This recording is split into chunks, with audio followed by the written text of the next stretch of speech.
Hey, what's going on, Going Yard Podcast fans? This episode of the Going Yard Podcast is brought to you by Diamond Kinetics and the Rope Bat. We had people from both companies on this show. Check out those episodes over the last couple of weeks.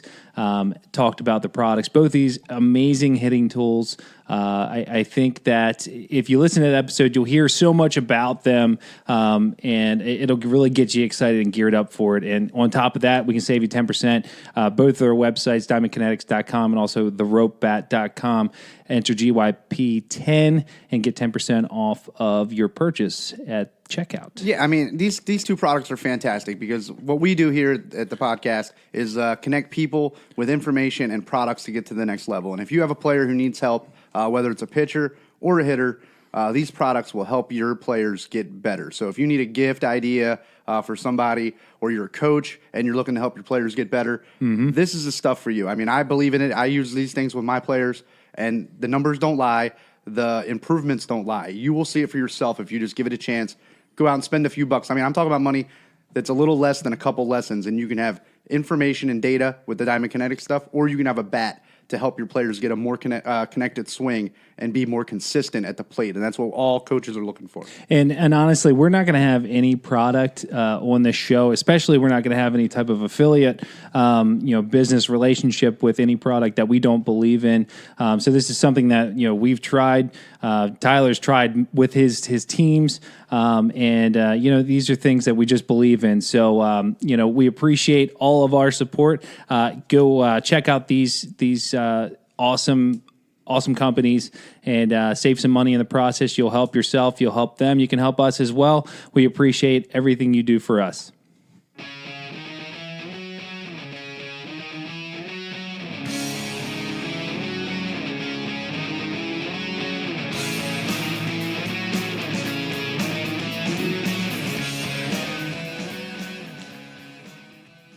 Hey, what's up, everybody? Welcome to another episode of the Going Yard Podcast. I'm Dan. And I'm Tyler, where we go deep in all things baseball and softball. Man, we haven't said that in so long. I know, but it's so fun, and I had to get it out of me. I couldn't take it. It's so weird, guys. This episode, we haven't done an episode like this in quite some time. I was really looking forward to this because I love talking to all the guests that we have on the show and all the people that we get to meet, over the phone. Yeah. But all these people that we followed for so long, but sometimes you just need to just chill out, get back to our roots and just kind of hang out, talk about some stuff. We don't have too many topics to talk about, so this episode's not going to be as long. But we decided we're just going to talk about a couple of things that were going on in the past couple of weeks. We've been pretty busy dads and husbands and just traveling everywhere, and it's been crazy. We've had a lot of interviews, and this is actually a week where I this morning I woke up and I was like, oh my gosh, we don't have an episode this week at all. Like I kind of forgot, honestly. I mean, we've recorded so much stuff over the past 3 months, honestly, that I forgot we did not have an interview or an episode lined up for today. So we decided, hey, what the heck, let's give it a chance. I mean, we're both back and recharged and ready to rock and roll and have another great month in May with all of you following us and supporting us and all your comments. I mean, we got some great guests lined up this month, and I'm real excited for it, honestly. We've got some good connections we made, and, the baseball season's full swing. Softball season for our daughters is in full swing. My son's in high school season's winding down. He's doing good. He's doing all right. I mean, he needs to hit better, as everybody does, but he's done okay. Yeah, freshman year though, man. Yeah, It's a weird step going from travel ball to high school, and it's weird just being a dad, which has been enjoyable. So it's nice to just watch. I mean, he actually got himself. I'll tell a funny story here because I can. He got himself benched the other week in a game. Listen up, kids. Yeah, I mean, because he got a little jam shot. They had runners on second and third. They're down by 3 runs. He hit a little jam shot. Pop up on the infield, and he assumed that it was just going to be a little routine out to the shortstop, I guess, and he proceeded to jog to first base. He machadoed it. And the ball landed, and they throw him up by 5 steps when he would have been safe for 10 steps. So, as a dad, I had to sit back and watch, and I was annoyed, and I couldn't believe he did it. But, he took his lumps, and the coach benched him like he should have, and he went back out the next game and kind of made up for it, I guess, and played as hard as he could. But, it's just funny as a dad and as a coach. I mean, to watch him go through these lessons learned and, the mistakes he's going to make, then he's got to make them on his own. He's got to figure it out. And this is exactly why, I didn't want to be a part of anything in his high school life. You know what I mean? I didn't want to have to coach and do anything like that. So it's been neat and fun to watch from the outside. And now you're getting a little more involved with your boys' season as well, more than you thought, right? Yeah, actually, more than I thought, and I do enjoy, like, I love going to his games just because it's a bunch of 5 and 6 year old boys and girls. A lot of them have never played the game before, and it's coach pitch, and I think a couple of them may have played T-ball before, maybe, but I don't think many of them had a year of coach pitch yet, except my son. And it's so funny just because half of the team, especially the outfield, which the outfield is just deep infield, they're all building sandcastles out in the dirt. And as a dad, I'm watching my kid and like, don't you dare build a sandcastle, because last year, that was his year to build sandcastles because he was bored to tears. But he was playing with a bunch of kids that had already played T-ball plus a year of coach pitch, and they were in their last year of coach pitch before they went on to the kid pitch. And so he kind of had to learn the game pretty quick because all these kids on his team were really good. Most of them were really good. And so this year I told him, I said, buddy, you're going to be the leader this year. You gotta pay attention. No building sandcastles, all that stuff. And he's done pretty good so far. And I've had a chance to play third base coach. That was exciting. So, do you think any of his wrestling season has transferred over into baseball season? You know what? I love that you asked that, because we ask that a lot with all the people we have on the show, and we always ask, hey, what do you think of multi-sport athletes? And the answer we get a lot of times is, I love it because you learn something from one sport and you carry it over to the next, because the next sport you may not need to develop that, or you don't have a chance to develop it in that sport, so you can bring it over and carry it over. I think wrestling for him, he learned that his hard work pays off and his mistakes lead to failure, but his failure he can learn from it the next time. And he's become a leader, I think. And he knows what winning feels like. Yeah. And he knows what losing feels like. And that is so important for me. I mean, we're not getting 8th place trophies for wrestling, So I love that about that sport. And, wrestling was something I've never done before. I had friends that wrestled, and I thought they were the toughest kids that I never wanted to mess with them.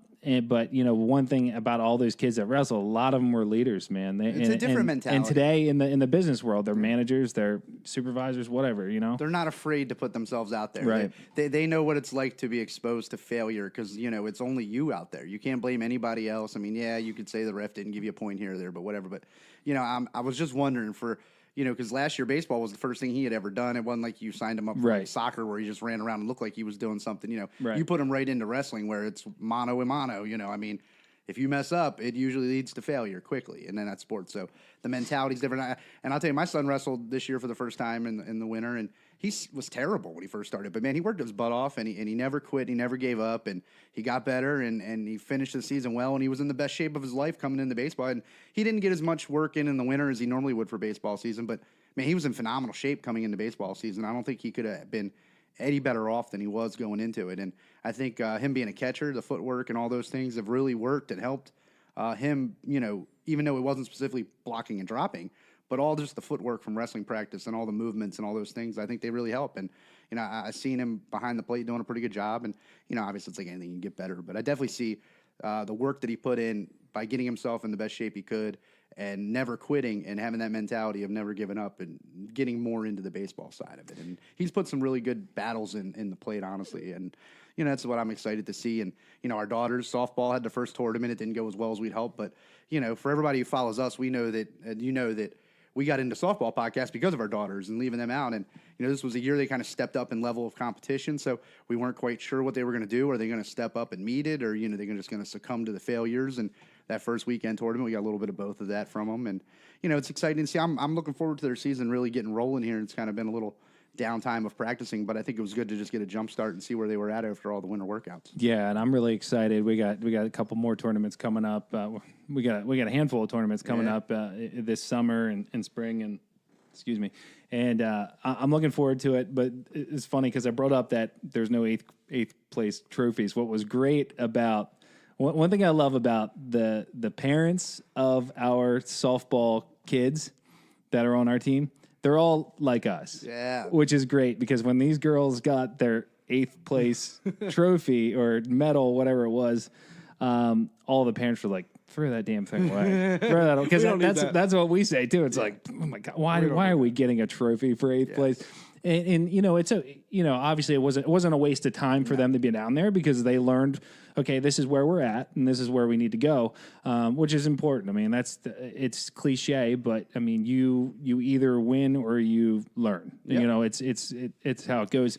Losing sucks, but I guarantee they won't lose like that again. And usually, the losing weeds everybody out. You either lose and get better, or you lose and quit. And that's where, once you get past 10, you get to 12U, you see more fall off. You get to 14U, more fall. I mean, people either get better or they just quit. And, it's one of those that we were excited to have our daughters go to this team because of the fact that they were going to get pushed and be asked to do a little more of them from themselves than they thought they had. And, I definitely see it happening. And, we've talked before, I want my daughter to earn her playing time. I don't want her to just go out there because she can, right. because she has to. I mean, I want her to earn her playing time, whether she's batting 9th or 1st. I don't really personally care where she's at, but as long as she goes out, gives her best effort, puts in the right amount of work and the right amount of time, and that's all you can look for, whether you win or lose or you succeed or fail. But if you do all those things consistently enough, like we always talk about on the podcast, then good things will come from it. I'm expecting this team to really grow over the next 2 or 3 months, even if they fail, honestly. Yeah. But I expect them to grow because I see the parents that you talked about. They expect their kids to do that. Nobody's there because they think their kid is a superstar. They all want their kids to just get better, I think, and that's what's exciting about that group of kids. Yep, and one of the things I love about their coach James, giving you a shout out here. I love that if you're not doing your job, you're benched the next inning. You might go out, but you might go out after that, but. He wants to put the person in the right position, and he wants you to watch. I mean, Olivia, for example, my daughter, she needed to move up because they were going to bunt on us all day long. That's all they could do against what's her name? That's all they could do is bunt because we got a really good pitcher, and he kept telling her move up, move up, move up, and she was just kind of tiptoeing a little bit, and then finally it was like, Livy, you're staying in, and so go out, watch her. Yep. And I love that about that. Coaches, you need to do that.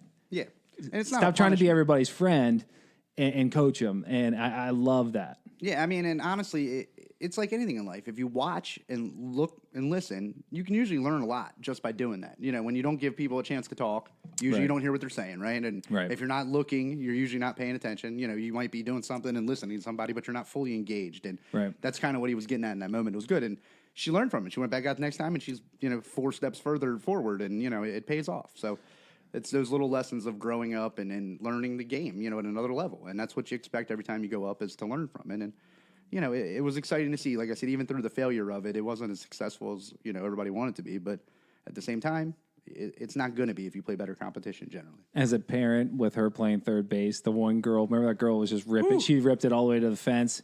Oh my goodness. When she was up there and she showed bunt the first time, I'm like, oh no.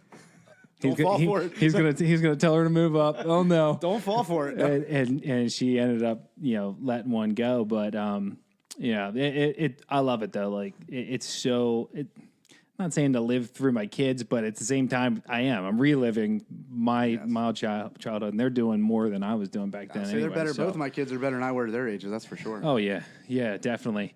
Hey, let's talk about this, Tyler. You had a nice trip recently, and you got to visit someplace nice. Those of you who follow us on Instagram and Facebook, you saw some videos and pictures that Tyler took. Why don't you talk about that? Yeah. First, I got to go to Phoenix, Arizona for a trip my wife got, so it was fantastic. Met some great people. I talked about the podcast a little bit to some people and all that out there. But while I was there, the Cubs were in town, and I really didn't want to spend $42 to sit in the third deck. So I chose to just go do the stadium tour of Chase Field. So. Time out. Before you go any further, $42 per to ticket. Sit in the third deck. Yeah.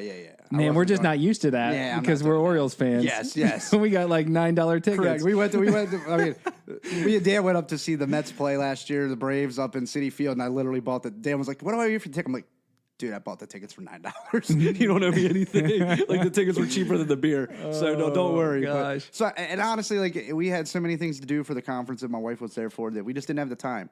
So I chose to get up early on Friday morning, went down and did the stadium tour, which honestly was so cool, man. I didn't, we were younger when the Diamondbacks came into, existence, basically. And we remember watching them go on to win the World Series out of nowhere and beat Rivera. And, one of the pictures I took was the lineup card of Game 7, where Gonzalez had the little jam shot that got in. And, Kurt Schilling and Randy Johnson pitching their tails off then. And it was kind of neat. And the tour was super cool. You came in on the main entrance. They have like one huge main gate, and it's kind of just like a rustic look. They got the brick and the steel girders kind of on the outside. And, I kind of forgot about this, but the first thing he said was that, we walked in and you look over from the third base side, kind of over the field, and he's talking about the dome and how it opens and everything. And they've had one game delayed, and that was because they had a power outage in downtown Phoenix. But really? Obviously, and it's natural grass. It's not even turf or anything with the dome. It grows. Yeah, I guess.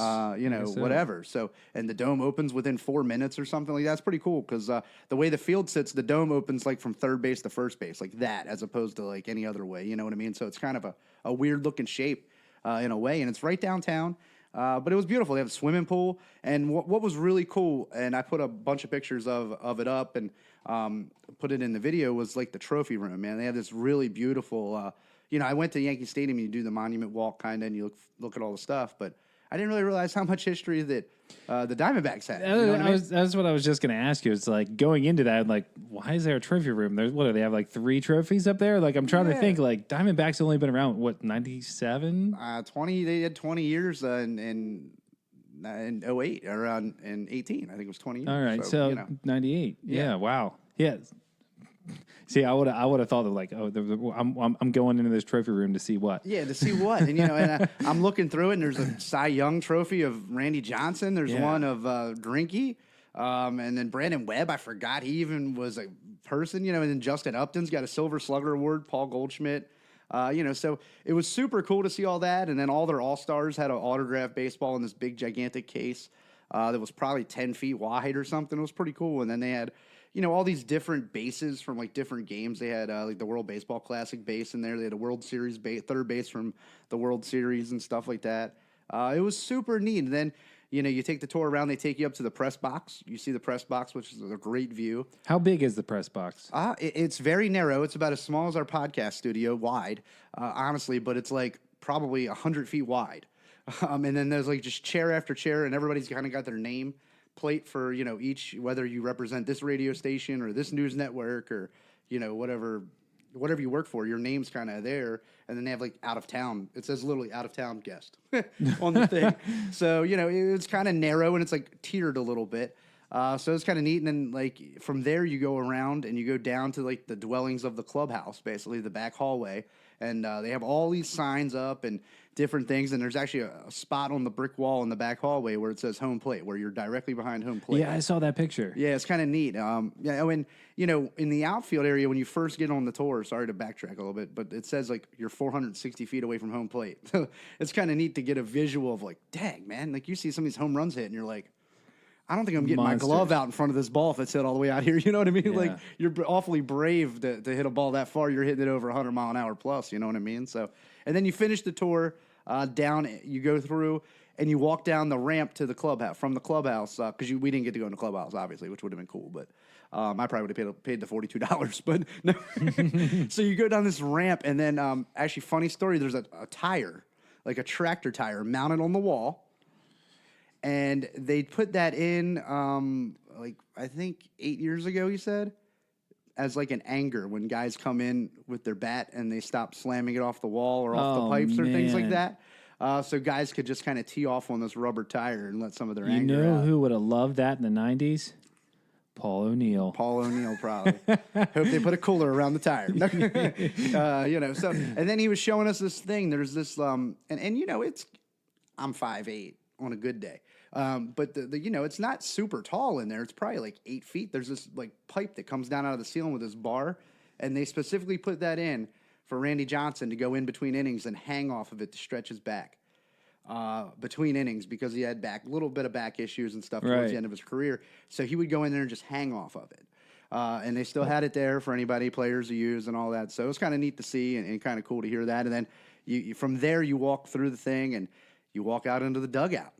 And you get to look at the field from the player's perspective. And it's beautiful. Absolutely beautiful. Wow. So compared to like the stadiums that you've gone to so far, where does it rank? I'll tell you what I like. That Canton, for those, Canton Yards is a nice stadium, but what these other stadiums have, and the Yankees have it, the Mets have it. Yeah, I know what you're going to say too. Is that open view of the Yes. field from the concourse. Yeah. And that is fantastic. They have a swimming pool and hot tub, and there's not too many places that can say that. It's a whole pavilion there. You can go to TGI Fridays in left field and watch the game from Fridays. Kind of cool, right? You know what I mean? Yeah. I would say it had a lot of the feel like the Mets did. You know what I mean? It really did. But, man, it's something about a dome that just doesn't seem like baseball to me. But it's super cool. I've never been to a dome stadium, honestly. I've never even seen the inside of one or anything. So it's definitely got to be a different feel. It's probably perfectly air-conditioned every day. You probably never go there and die in the heat. Right. So viewing purposes, it looked like phenomenal anywhere you're at in the stadium, honestly. I was super impressed by it. I love the look of it. And just some of the details. They have like a PetSmart deck where dogs can come like every Monday. You can bring your dog to the game or something like that, I think he said. And it's out in right field, like right center field on the second level. And they actually, we have Masson and like Tom Davis and Rick Dempsey are like in some trailer somewhere who knows where they're at. Yeah. They have actually right next to like the dog park thing is like right where the local broadcast team does their report at. You can see the table and everything. It's super cool. Like all the fans walking along, I can just imagine walking along the way, and then right there's the broadcast. But it looks just like you'd see during the playoffs, right. like where they're overlooking the field, like ESPN and Fox, and that's exactly what they had right there on the thing, and that was super cool to see to me, honestly, in a way. That's awesome. What do you think out of that tour that you went on? What was the coolest part of it? Sorry, it took me so long to think of what I was honestly, the there. coolest part is probably the memorabilia room. Honestly, I just didn't realize, how much history there is to that organization and how they have it on display for anybody to go back and look at. I mean, it's super neat and super cool. Like you go in one side and you kind of come out the other. That to me was just so cool because so many of the names were the names I kind of grew up watching, in a way, like Matt Williams and these players. I was like, man, like you kind of forget some of the players that played for them and some of the success they had, especially when they were, we were younger and they went on to win the World Series and they were competitive. So that was cool. And then as you're done, you go from one end of the dugout to the other. And what was super neat was like, in the dugouts, like you see there's that railing kind of, and all the players kind of sit up on the top railing and they're leaned against it. And then like kind of below that's kind of where you always see the managers at. They have this like angled board across it. And it has first right-handers versus left-handers, changeup, slider, curveball, fastball. Like where you can tell they lay out all these charts and all this information and all this stuff for the player. And it's all labeled. Yeah. So that was super, super neat to see in a way. And then, like you see the TV monitor, obviously, where like they can look into the bullpen. And then they have another one. Obviously, it looked like it was probably for the replay angles. Or something like that. I'm not 100% sure. So just kind of the intricate details that nobody sees. Right, Obviously, yeah, you don't know what's on that thing, but you can tell they must lay out all these charts and information for the players to look at as they go. So that was kind of neat to me. If you go back there to watch a game, you spend your $42+ for a ticket. Where are you sitting? Where am I going to sit? You saw the whole stadium. did. Where do you think the best place to sit? The best place to sit probably there would be right behind, right below the press box. That area right there because you're kind of elevated and you're not like field level to where you're kind of elevated to where you can see you're looking down at the field a little bit more and it's all in front of you. You know what I mean? And they have a huge jumbotron. Honestly, I mean it's gigantic and it's up high kind of. So it's obviously like not in the batter's eye. And it's just completely black, and it looks even probably bigger than it really is just because they didn't have it on for us, Yeah, it was just off, yeah. To look at it, and they actually talked about Mark McGwire hit a ball out of the stadium during batting practice, and then like one of the guys, I forget, maybe it was Goldschmidt or something, hit the scoreboard. It's 485 feet or something. I mean, like, yeah, it was ridiculous. So I would probably sit right below the press box. That's where I would say. You know where I'd sit? Or I'd sit right. Well, I'll let you go. No, go ahead. You finish. I was gonna say I'd probably sit in that hot tub if I could, but I was gonna say I'm sitting at TGI Fridays. that's okay. I'll tell you honestly, it's like a left field deck. It's pretty sweet. It reminded me of like Yankee Stadium. Kind of has a similar thing with the restaurant out in center field, and then it was pretty cool. It's a great view. Actually, and Mark McGuire, they said he hit a ball up that hit the T or something in Fridays, or not Fridays, in TGI Fridays, obviously. And they took it off because he broke it, and they have it hanging inside the restaurant actually now. Really? Yeah. That's pretty awesome. It's pretty cool. So, well, let me tell you everybody about my baseball experience. I'll keep this short and sweet. But my boss was coming into town. He is a Chicago native and White Sox fan.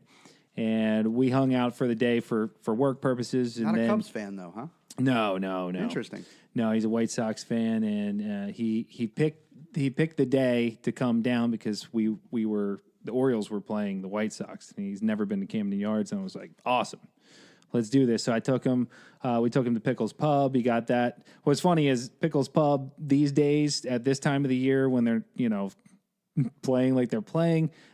There's no lines. There's no. That's so sad. It's such a good place. It is a good place, but that whole little section right there is perfect. It's cool. It's like Baltimore. It's like a little city outside of the stadium. Yeah, outside of the stadium. It's pretty neat. Real quick for our listeners, if you go into the bathroom in Pickles Pub, it actually has a sign, and I'll post it up in our story or something for everybody to see. It's like you're 470 feet away from home plate. It tells you. It's kind of neat. Yeah. So it's just a cool little atmosphere out there. And sorry to interrupt. No, you're good. You're good. So we went to Pickles Pub. We had a few drinks there, had a good time, and then went into the stadium. And one of the things I told him about is like the one thing you're not going to like about Camden Yards is whenever you walk, you can't see the game. Like even if you're back at Dempsey's, like you have to watch the TV because you can't see the field. And that was he got to get that experience pretty quick. But we ended up sitting in right field, the right field bleacher, basically right next to the flag court. And I told him, I said, well, this is prime Chris Davis territory. Back when he used to hit balls, Yeah. Watch out, bombs away. And sure enough, man, let me tell you, I've never been to an Orioles game like this ever because most of the games I go to for the Orioles, the majority of them, they have lost that game, which, even on the years where they were doing really well, it just, I don't know what but it is. But you usually only go see the good teams. Right. Well, right. I mean, really? Right? No. I mean, no, because a lot of times, I guess so. Like, I've seen a lot of Royals games. They were good for a short period of time. But most of the games I've always gone to are like the Mets, like where they're mixing it up a little bit. But so we're sitting there and Davis is up, hits a home run opposite way.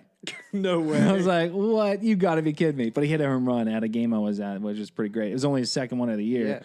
Yeah. And there were like 6 home runs that game. They did a lot. By the Orioles. Whoever was the lottery draw took home some money that night. Yeah. You get $500 for every home run hit. So. Yeah, absolutely. So, we ended up going back to Dempsey's, which is still in the stadium, but we went to Dempsey's and right when they were up like 9-0 at the time. And so we got some drinks at Dempsey's and we were about to leave and I'm walking out and I'm just a goofy guy. And like, I don't take life too serious. And we were walking out and I saw this lady, she was an employee and she was at the front gate and I saw her starting to get down to a song. I can't remember the song now. But she started getting, tonight's gonna be a good night. I saw her kind of moving her head. Well, we connected eyes, and I kind of gave her like a Patrick Swayze like with my finger, and I like kind of called her towards me. The lead singer in you came out. Yep, and I called her towards me, and we just broke it out and started dancing, and ironically enough, someone from the Orioles, their Twitter account, Mass and whatever it was, they ended up spotting me and then zooming in on me, and there's a video of me dancing with this lady. It was great. She made my night. Hopefully, I made her night, and it captured it. It's on my Instagram, my personal Instagram. If you want to look that up, it's at the Keto Musician. And It's a good one. I mean, it is good. I had so much fun. It's the joys of Camden Yards, right on Utah Street. I mean, it doesn't get much better than that. You know what I mean? And I left an Orioles game where they won by like 9 runs. It was fantastic. And there I saw more home runs in one game than I have at all the games combined I've been at. So what did your boss think of it all, though? What was his impression of it all? He likes the stadium. He thinks it has a lot of character, and it's so weird because when someone says it's got a lot of character, it means like you're calling it old. That's basically, which is really strange because it's only 1992, 93, whenever it opened. But I mean that right now, I guess that is a while ago compared to some of these other stadiums. But he liked it. He liked, he had a Natty Bow for the first time. He also, now there might be a lot of people listening to this that might not think this is too crazy, but I thought it was nuts when I said, "Oh, you got to try the Maryland crab soup." He's like, "Crab soup?" I'm like, "Yeah." He's like, "Cream of crab soup." I was like, "Yeah." He's like, "Never heard of that." I'm like, "What? What are you talking about? Like, have you never heard of cream of crab soup?" It's like going to Philly and never heard of a cheesesteak, right? Yeah, I just thought it was. I thought it was really crazy. But I had him experience Baltimore as best as I could in a short period of time, and it was a good time. It was good weather too. We weren't that cold. It was nice. It was probably the first like nice warmer night of the spring so far.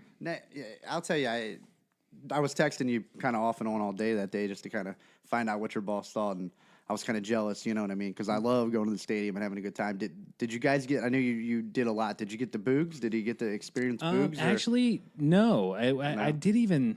That's amazing that I didn't get Boogs because that's usually what That's your like go-to. That's my go-to, but no, because we ended up eating right before we ate in this little part of Baltimore called Hampton. Yeah. And I love that. It's kind of like a hipster little part of town. But we ate at this place and we filled up there. So we weren't that hungry when we first got there. Well, any fan coming in who hasn't ever been, you got to go out to right field next to the warehouse and go to Boogs and try Boogs barbecue. He's got some fantastic pit beef, turkey, and ham and all that stuff. It's fantastic. And actually, he's there most games. You can get a picture and autograph with a Orioles legend. Not so much a baseball legend, but an Orioles legend. Orioles legend, absolutely. And then, I'll tell you one thing else I got to do while I was in Phoenix before I left. We were staying at this resort area, and I had reached out to one of our former guests, Kameron Loe. Oh, yeah. Because he had just started a business. I guess back in March, he had a grand opening. He invited us to go out, and me and Dan just couldn't pull it off with everything else going on with our kids. And I was already going back out there with work and stuff, too, for us. So I was there. It was Saturday. I was like, hey, man, I'm sorry we missed you the other month, last month. Are you around tomorrow? And come to find out, I Googled the place, and it's literally a mile and a half away from where I'm staying, his new business. Oh, really? And so he's like, yeah, man, I'll meet you over there. So we called an Uber over, me and my wife, and we went and checked out his place, and he took me through some of the technology. He was showing me what he's doing. And when we talked to him, it was the Pain Free Institute. Now it's called Fromenergy. And he's got a beautiful place right in Phoenix around some yoga shops and other stuff, craft brewery place right next door. I mean, it's a very hipster area, honestly. And what he's doing, he's got a beautiful shop, beautiful equipment. He's got a whole setup, take you in there from the start to finish, get you loose, get you warmed up, give you a treatment, massage room, and just talk to him about all the things he's doing and the athletes he's working with. And, man, it's just phenomenal, the work he's doing. And super nice guy. I got to meet his little daughter. It was fun. Got a picture with him as well. But By the way, I'm short, but Tyler's short, but he's not that short. That guy is tall. 6'8". I mean, he at is least. gigantic person. And when I saw that picture, I'm like, oh my gosh. Yeah, he's tall. I mean, he'd make you feel short, Dan. Yeah, Trust me, he would. I'm used to it because like I said, I'm 5'8" on a good day. You know what I mean? So stand next to him, I'm like, man, I could get on a stool and we could get a picture. You know what I mean? Yeah, and he was even wearing flip-flops. Yeah. Total California kid, man. That's what I love about him. Super nice, though. Him and his brother doing a fantastic job out there. And they're doing a lot of good things with a lot of athletes, a lot of UFC fighters. I'll tell you, if you're into some, new age treatments and you're open-minded and you don't want to pay for a lot of money for surgeries and things like that and have all that recovery, you've got to check out what he's doing. Go. I posted a picture of it. It's From Energy, at From Energy. You can find him on Facebook and Instagram, honestly, but because they're doing great things, and the sky's the limit once people find out about it. He was talking about some of the big the major leaguers that kind of stopped in while they were there for spring training and stuff like that. And there were some people on his stuff. guest list for the grand opening. That I was when he sent us that invite, I was like, oh my gosh this would be a great thing to go to, but.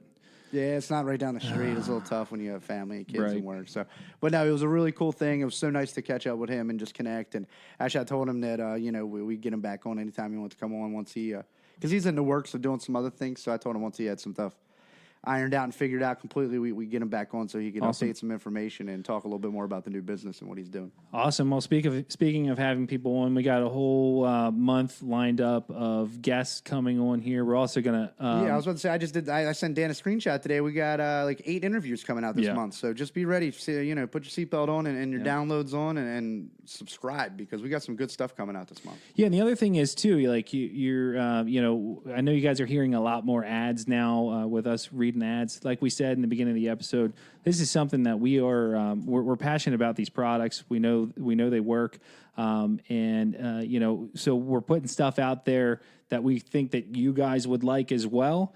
And if you could save money on it, make yourself a better baseball or softball player, I think it's a win-win-win. I hope you guys check out all the websites that we talk about and the promo codes, just so you can give some love to the people that are helping us out. And we love all the feedback you guys are giving us every single week. Yeah, no, I mean, I promise you guys, if you want to, most of you have no problems dropping $100 to $300 on a glove, $200 to $400 on a bat for your kid. And those things are great and they have a purpose. But if you really want your player to get better, or you're a coach and you want your players to get better, invest in the player and the training that they're doing, because it's just as important as those things. Because if you're not using tools to get better and you're just getting by on your natural ability, that's impressive because that's only going to probably last for so long. So honestly, if you can drop $500, $1,000, $2,000 to be on a team, I'm sure you can afford a $75 hitting tool or a $100 pitching tool. I mean, invest in your players if you're a coach. Invest in your players if you're a parent, because those are the details that will absolutely help them get to make the high school team. They'll understand where they need to get better. And that's what we're all about, is helping people get better.